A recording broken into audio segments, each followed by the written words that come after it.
اوپر جاتے سیدھا, کسی کو تکلیف نہیں دیتے, نیچے بھی جاتے سیدھا, آجو باجو گھومتے نہیں. اگر آپ اپنے آپ کو بڑا بننے کے لیے دوسروں کو دبائیں گے, یہ مسلم نہیں. تو اگر میں مانوں آپ کی بات کو کہ ہر جیوت انسان کو بھائی چارہ کروں, تو مجھے جینے کا حق ہی نہیں, کسی کو جینے کا حق نہیں ہے. لیکن اس کا مطلب یہ نہیں کہ ہم دوسرے جیوت لوگ کو تکلیف پہنچائیں جان بوجھ کے. اسی لیے اسلام میں جب محمد صلی اللہ علیہ وسلم پیغام دیے عرب دیشوں میں, عرب ممالک میں, تو لوگ نے کہا یہ کیسا انسان ہے. جب اللہ کے رسول نے کہا کہ اونٹ کے اوپر زیادہ وزن مت ڈالو, حرام ہے, گھوڑے کو زیادہ تکلیف مت دو, تو لوگ کہنے لگے یہ تو ابھی انسانوں کی حقوق کی بات کر رہا تھا, ابھی جانوروں کے حقوق کی بات کر رہا ہے. اللہ کے رسول فرماتے جب ایک شخص آگ اگاتا, بولتے آگ کو بجھاؤ, کیوں؟ ادھر چیٹیاں مر رہے ہیں. اس کا مطلب جان بوجھ کے کوئی بھی جیوت چیز کو مارنا حرام ہے, صرف انجانے میں اجازت ہے, یا جس کی اجازت خدا نے آپ کو دی ہے, جس کی اجازت دی ہے خدا نے. مثال کے طور پہ منوسمرتی میں چیپٹر نمبر 5 شلوکا نمبر 31 میں لکھا ہے کہ خدا نے کچھ جانوروں کو بنائے کھانے کے لیے اور کس کو خوراک بننے کے لیے. Some to be eaten, some to eat. اگر وہ کھانے والا جانور دوسرے جانور کو کھاتا ہے جس کو خوراک کے لیے بنایا ہے, تو کوئی گناہ نہیں ہے. منوسمرتی چیپٹر نمبر 5 شلوک نمبر 30 میں اگر آپ اس جانور کا قتل کرتے جو کھانے کے لیے بنایا گیا تو آپ گناہ نہیں کر رہے. منوسمرتی چیپٹر نمبر 5 شلوکا نمبر 39 میں سیکریفائسل اینیمل, جو اینیمل قربانی کے لیے بنائے گئے اس کی قربانی دینا گناہ نہیں ہے. میں کیوں ہندو دھرم سے کہہ رہا ہوں, مسلم سے بھی کہہ سکتا ہوں, بہت سے حوالے. اس کا مطلب ہمیں کسی کو تکلیف نہیں دینا چاہیے. لیکن اگر انجانے میں چلتے چلتے چیٹی مر گئی تو آپ باہر چلے نہیں سکیں گے, آپ سانس لیں گے جرم. تو اللہ تعالیٰ نے جرم کو پیدا کیا ہے مرنے کے لیے عام طور پہ, تو آپ گنہگار نہیں. معلوم کچھ جین لوگ ماسک پہنتے تو بھی مرتے, پانی کو ابالتے, ابالنے سے مار رہے, ابالنے پانی پی کے فائدہ کیا؟ اندر مارنے کے بدلے باہر مار رہے, کیا فائدہ؟ یہ ممکن ہی نہیں ہے.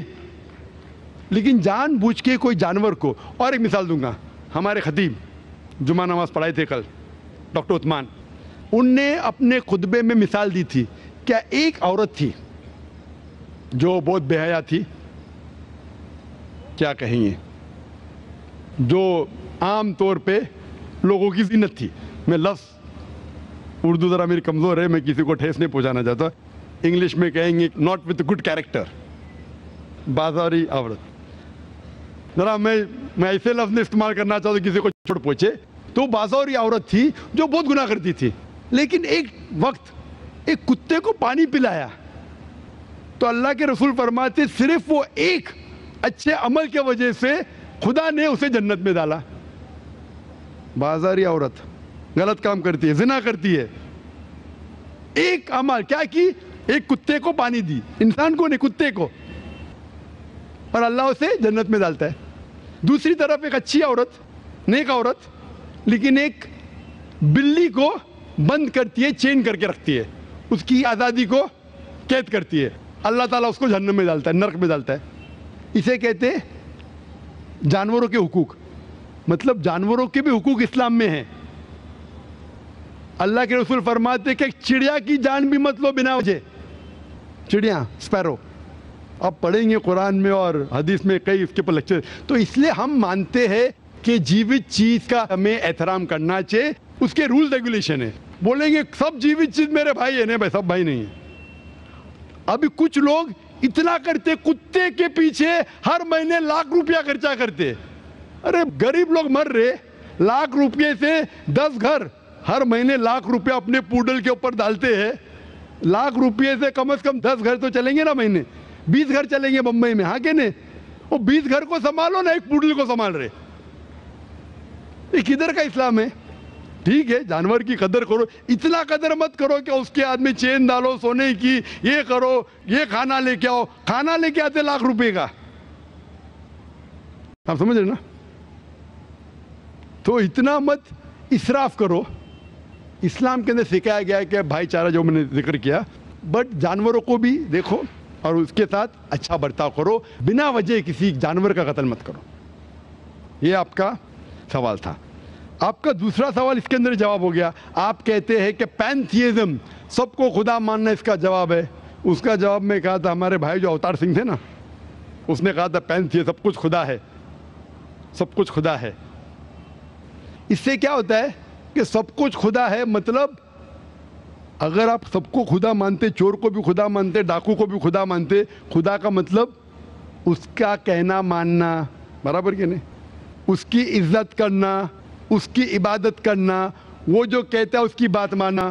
تو آپ اگر وہ چور کو خدا بولیں گے, وہ بولیں گا چوری کو, تو آپ چوری کرنا شروع کریں گے. وہ بلاತ್ಕಾರ کرنے والا کہیں گا آپ سے, آپ اس کو خدا بولیں گے, چل میں بلاತ್ಕಾರ کر, آپ کریں گے. تو اسی طرح یہ ان لاجیکل ہے.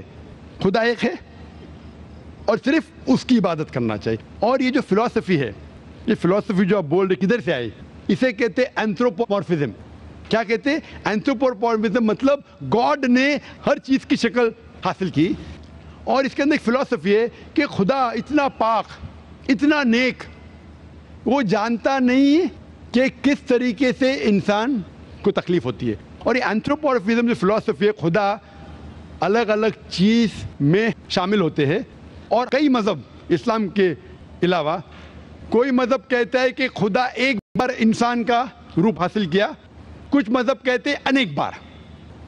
اور ان کی لاجک ہے کہ خدا اتنا پاک, اتنا نیک, اتنا مہان, اسے پتہ نہیں انسان کی تکلیف کیا ہے, انسان کو کس چیز کا برا لگتا ہے. اتنا نیک, اتنے پاک, انسان کو درد کیسا ہوتا ہے, انسان کو تکلیف کیسا ہوتی ہے. تو یہ خدا جو نیک اور پاک ہے, جاننے کے لیے انسان کے اصول کیا ہونا چاہیے, وہ انسان کا روپ دھارن کرتے. یہ فلسفی ہے اینتھروپومورفزم کی. اوپر سے لگتا ہے بہت لاجیکل ہے, خدا اتنا نیک, اتنا پاک, اتنا دیالو, وہ جانتا نہیں بیچارے انسانوں کی کیا تکلیف ہے, کیا مجبوری ہے, کیا مشکلات ہے. تو انسان کا روپ دھارن کیا لکھنے کے لیے کیا انسان کے لیے اچھا ہے برا ہے. اوپر سے دیکھیں تو بہت اچھا لگتا ہے, لیکن تحقیق کریں گے منطق سے تو ایک دم ہی غلط. مثال کے طور پہ, اگر میں نے ایک ڈی وی ڈی پلیئر بنایا, ڈی وی ڈی پلیئر, کیا مجھے ضروری ہے کہ میں ڈی وی ڈی پلیئر بنوں یہ جاننے کے لیے ڈی وی ڈی پلیئر کے لیے کیا اچھا ہے کیا برا ہے؟ ضروری ہے نہیں. میں ایک انسٹرکشن مینیول لکھوں گا کہ ڈی وی ڈی پلیئر کو پلے کرنے کے لیے ڈی وی ڈی ڈالو, پلے کا بٹن دباؤ, اسکپ کرنے کا اسکپ کا بٹن دباؤ, اسٹاپ کرنے کا اسٹاپ کا بٹن دباؤ. پانی میں مت ڈالو, خراب ہو جائے گا. اوپر سے مت پھینکو, خراب ہو جائے گا. مجھے ڈی وی ڈی پلیئر بننے کی ضرورت نہیں. اسی طریقے سے خدا ہمارا خالق ہے, ہمارا بنانے والا ہے, ہمارا پیدا کرنے والا ہے, اس کو انسان بننے کی ضرورت ہی نہیں. وہ کیا کرتا ہے؟ انسٹرکشن مینیول لکھتا ہے, انسان کے لیے کیا اچھا ہے کیا برا ہے, کیا کھانا چاہیے کیا نہیں کھانا چاہیے, کیسا عبادت کرنا چاہیے. اور اس خدا کا آخری انسٹرکشن مینیول ہے قرآن. اس ایشور, اس بھگوان, اس اللہ, اس خدا کا آخری انسٹرکشن مینیول ہے قرآن. اس قرآن مجید میں لکھا ہے آپ کے لیے کیا اچھا ہے کیا برا ہے, کس طریقے سے جانور سے اچھا برتاؤ کرنا چاہیے, کس طریقے سے بھائی چارہ بڑھنا چاہیے, کس طریقے سے غریبوں کی مدد کرنا چاہیے, سب لکھا ہے اس میں. خدا کو خود انسان بننے کی ضرورت نہیں, کیونکہ وہ ہمارا خالق ہے, ہمارا مالک ہے. تو اسی لیے یہ پینتھیزم فلسفی از ٹوٹلی رانگ. اور وید میں کدھر نہیں لکھا ہے, آپ جائیں گے دوسری کتابوں میں لکھا ہے, آپ اگر دیکھیں گے میری کیسٹ ہندوازم اینڈ اسلام پہ, لیکن وہ کتابیں وید سے اونچی نہیں ہیں. وید میں صرف لکھا ہے توحید کے بارے میں, ایک خدا کے بارے میں, ایک کم ست وپرا بہودا ویدانتے. خدا ایک ہے, اس کو نام علیحدہ دے سکتے آپ, لیکن خدا ایک ہے, اس کی صفت آپ بیان کر سکتے ہیں. اور وہ ایک خدا ہے نہ تسپتی ماستی, اس کا کوئی عکس نہیں ہے, نہ کوئی پکچر ہے, نہ کوئی پینٹنگ ہے, نہ کوئی مورتی ہے, نہ کوئی اسٹیچو ہے. Hope the answer the question.